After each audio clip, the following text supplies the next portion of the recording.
G'day everyone, my name's Hayden Richards. I'm an emergency physician and a communication skills facilitator. This video is designed to be a compendium or a toolkit of all the basic micro skills that you might encounter as part of communication skills training. I wanted to make this video because I wanted to provide you guys with access to basically just a list of definitions and some simple examples of each micro skill. I'm going to divide the video into chapters, named by skill, so you can navigate directly to the one that you're looking for at any time just by clicking on the timeline at the bottom of the video or by accessing the index which I'll put in the video description. Now if you want to access more advanced commentaries on any particular micro skill, I'll put those links in the description below as well. Alright, let's get started. Establishing a shared agenda. Establishing an agenda just means establishing what you want to talk about early in the conversation. Setting the agenda like this can seem like it's a little formal, but in the context of a potentially difficult conversation, it can help orient you to what needs to be discussed and help orient the other person as well. And it really does go a long way to ensuring that you both start the conversation on the same page. So what kind of words might you use? Well, if you've got something in particular that you want to talk about, you might just say, I wanted to talk to you about how your dad's going. In negotiating a shared agenda, we try to establish if there's any concerns that the other person wants to talk about or to include in the conversation as well. Look, just because I want to be sure we cover everything that's important to you as well, what are the most important areas that you'd like to discuss? Now, if the purpose of the conversation is completely in the hands of the other person, and they've actually approached you to talk about something, the process of establishing the agenda might just be a matter of asking, what would you like to talk about? Now, as we know, people often want to talk about more than one thing, and often it's the more important, more serious items that come up later in the conversation. And if that's the case, one way to get around that is to try and screen for those items early in the conversation when you're setting the agenda. So you might say something like, look, just because I want to be sure we use our time wisely, is there anything else you wanted to talk about today? Open questions. Open questions encourage the other person to tell their story.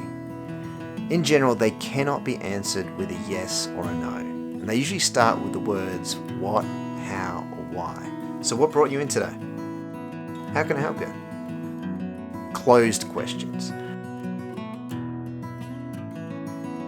Closed questions can be answered with a yes or a no, or some other discrete piece of information.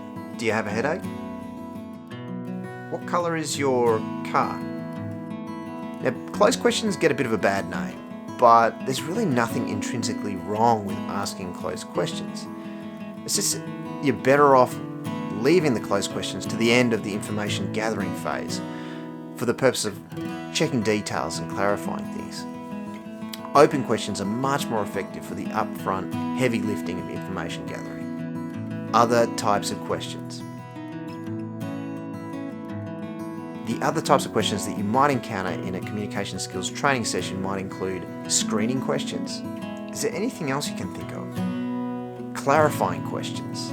So when you say you'd like to continue the treatment, are you talking about the chemotherapy? Or are you talking about the pain medications? Or is it both of those things? Hypothetical questions. So if you were given the option of living longer, even if it meant that you were no longer able to care for yourself,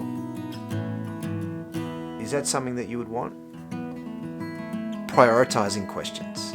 So what's most important to you? And exploring questions. Tell me more about that.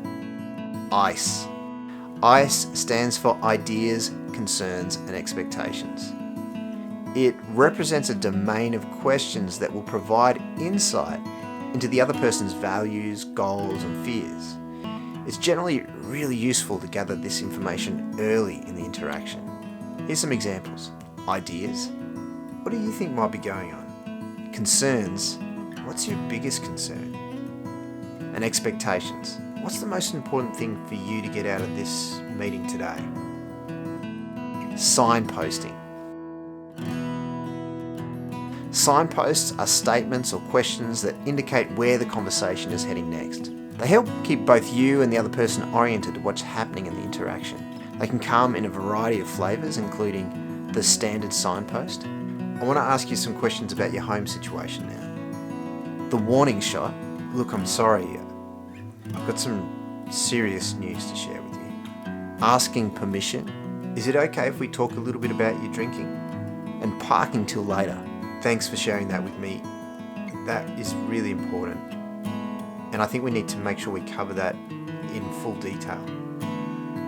Is it okay if we come back to that in a few minutes? I just want to make sure that we've covered this other topic first. Summarising. Summarising back periodically through the conversation is a really valuable thing to do. Firstly, to establish that you've heard the other person, and it also serves as a great platform from which to launch the next section of the conversation, or to pivot to another topic. So if I've heard you correctly, you first became unwell 5 days ago with a runny nose and a sore throat. Then in the last 24 hours, you've also developed a bad cough and high fevers. And that's left you feeling exhausted, completely exhausted. And you're also really stressed because you can't work at the moment. Paraphrasing. When we paraphrase, we make a brief statement reflecting back the other person's meaning, but in our own words. So you went to the GP first because you'd hoped to avoid coming to the emergency department at all. Shared thinking. Shared thinking just exposes the reasons behind the question I've just asked, or behind the statement I've just made. So the reason I'm asking that question is that I just want to be sure that we're completely on the same page before we make this final decision. This really helps to orient and reassure the other person with regards to our intentions. Skills for responding to emotion. These can be best summarised in the acronym NNURSE, and they include naming the emotion. It sounds like you're really upset. Normalising for the population. I'm certain that most people would feel absolutely terrified at the prospect of having to deal with that. Understanding the driver. I can't even imagine how scary it must have been to see your son having that seizure. Respect, praise, and appreciation. You have done an amazing job looking after your mum. Supportive statements. Look, I'm here to care for you. We're going to get you through this. And exploring the story. Tell me more about that. What was it like? And remember to always follow your empathy with silence, so that it has a chance to land. Chunk and check. When giving a lot of information, it's useful to deliver that information in manageable chunks and leave plenty of space in between each chunk to check and to see if it's registered with the other person. Generally, the more serious or the more complicated the information, the smaller the chunks and the longer the checks. So, let me try and explain. The heart's like a pump, just like any other pump. And just like any other pump, when the heart isn't working properly, you can get a backup of fluid in the pipes.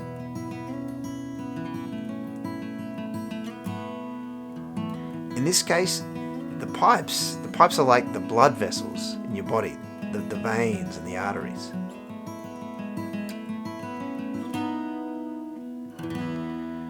When fluid builds up like this, it can leak out of the pipes. It can leak out of the blood vessels. And it tends to go to a couple of places. Firstly, it comes out into your legs because that's where the gravity pulls it. And that's why you've got this swelling in your legs at the moment. And secondly, it can come out into your lungs. And that's why you're finding it so hard to breathe.